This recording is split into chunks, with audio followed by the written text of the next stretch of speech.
So one of the things I wanted to start with is around this really interesting correlation that we see with how much experience people have had with EVs so far, and how likely they are to consider one for their next purchase. And it's not surprising to see that people who have already owned one or leased one, their very likely ratio is off the charts, right? It's extremely high. But if you look at the other end of the spectrum, people who have never been in an EV, like literally no physical experience with electric vehicles, only 12% of those people say they're seriously interested. And that represents, to your point a second ago, about 44% of shoppers.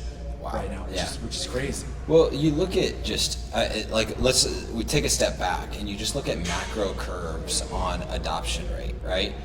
Go back to something that we all point to with the iPhone or the smartphone, right?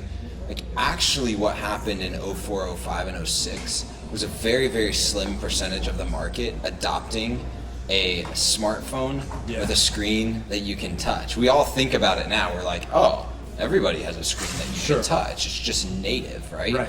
But the adoption curve was actually a lot longer. Yes. And that's on a consumer good, right? On something that is accessible monetarily to the majority of consumers. Right. So if we think of that adoption curve in auto, what is going to be necessary? You look at back like the Leaf with the Nissan and the Tesla were kind of the most early iterations, and then the Bolt came along pretty quickly after that. Yeah.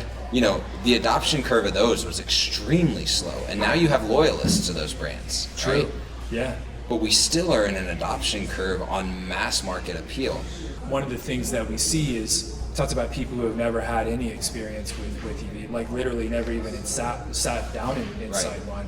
You look at people who have, not the people who have owned one or even test driven one or whatever, literally just sitting in one as a passenger, and their consideration doubles from the people who have never been in one. So when you start to experience that, it's like, wow. Yeah. But I think the next layer to that, so there's consideration, right? And maybe we'll get to this, but there's consideration, and then there's understanding can I actually buy that product? Is it accessible for me from a price affordability standpoint? Right. But even more, and the deeper consideration is, what's this whole, I have to buy a charger and I've got to get it installed, or I live in an apartment. How am I actually going to own this vehicle? What's the ownership feel like? Yeah.